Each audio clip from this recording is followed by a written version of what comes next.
بسم اللہ الرحمن الرحیم۔ السلام علیکم ناظرین، تمام ناظرین کو راہ دین چینل میں دل کی گہرائی سے خوش آمدید۔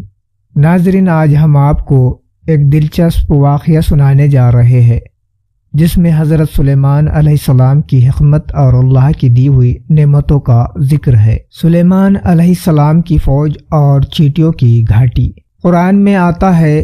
ترجمہ اور جمع ہوئی فوج سلیمان کے لیے جنوں، انسانوں، پرندوں، جانداروں میں سے، اور وہ درجہ بدرجہ قرینے کے ساتھ آگے پیچھے چل رہے تھے، یہاں تک کہ وہ وادی نملہ پہنچے تو ایک چیٹی نے کہا، اے چیٹیوں، اپنے گھروں میں گھس جاؤ، ایسا نہ ہو کہ بے خبری میں سلیمان اور اس کی فوج تمہیں پیس ڈالے۔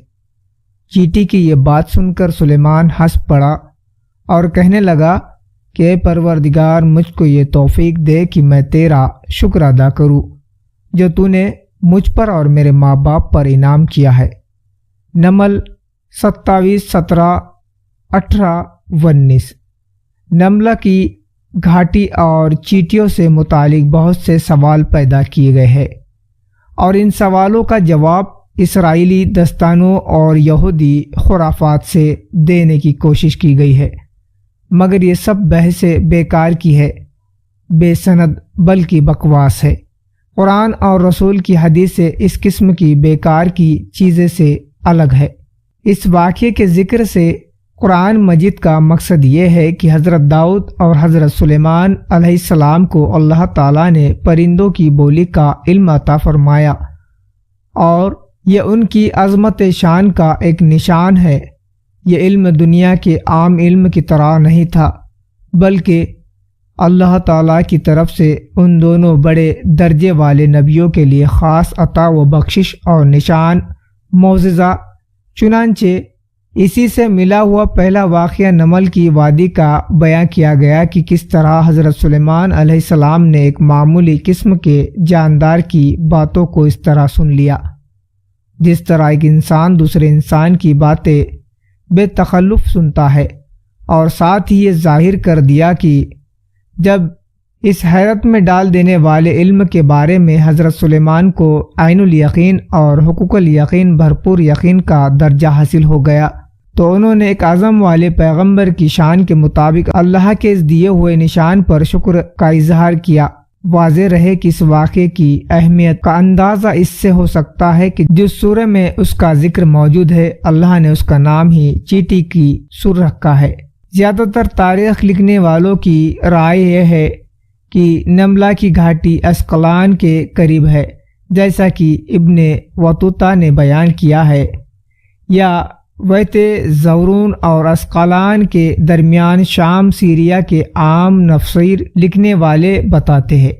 ملکہ سبا کا تخت اٹھا لانے والے کی شخصیت۔ ملکہ سبا کے واقعے میں یہ ذکر ہو چکا ہے کہ جب حضرت سلیمان علیہ السلام کو یہ معلوم ہو گیا کہ ملکہ سبا خدمت میں حاضر ہو رہی ہے تو آپ نے اپنے درباریوں کو مخاطب کر کے فرمایا، چاہتا ہوں کہ ملکہ سبا کے یہاں پہنچنے سے پہلے اس کا تخت شاہی اٹھا کر یہاں لے آیا جائے۔ تم میں سے کون ہے اس خدمت کو انجام دے سکتا ہے؟ یہ سن کر ایک دیو پیکر جن نے کہا کہ آپ کے دربار برخاست کرنے سے پہلے میں تخت کو لے آتا ہوں۔ جن کے اس دعوے کو سن کر حضرت سلیمان علیہ السلام کے درباریوں میں سے ایک آدمی نے، جس کے پاس کتاب کا علم تھا، کہا کہ میں آگ جھپکتے ہی اس کو آپ کی خدمت میں پیش کر سکتا ہوں۔ اس واقعے سے متعلق دو سوال پیدا کیے گئے ہیں۔ ایک تو یہ کہ وہ آدمی جس کے پاس کتاب کا علم تھا اس کا نام کیا تھا اور وہ کون تھا؟ اس کا نام آصف بن برخایا تھا، اور وہ حضرت سلیمان علیہ السلام کا خاص معتمد اور کاتب وزیر تھا۔ حضرت عبداللہ بن عباس رضی اللہ عنہ سے نقل کیا گیا ہے کہ زیادہ تر تفسیر لکھنے والوں نے اس قول کو ترجیح دی ہے۔ دوسرا سوال یہ ہے کہ علم کتاب کا علم سے کیا مراد ہے؟ اس بارے میں لیکھک حضرت مولانا حفظ الرحمن سیاروی رحمۃ اللہ علیہ کے مطابق صحیح اور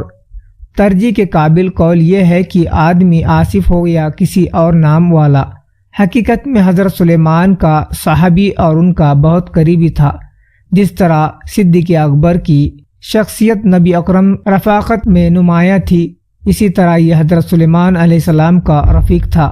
اور ان کے شرف صحبت سے اس کو تورات اور زبور اور اسماء اور صفات الہہ سے متعلق اسرار اور حقیقتوں کا زبردست علم حاصل تھا۔ اسی لیے جب جنوں میں سے ایک عفریت نے سبا کے تخت کو حاضر کرنے کا دعویٰ کیا تو اگرچہ مقصد کو حاصل کرنے کے لیے یہ مدت بھی کافی نہ تھی،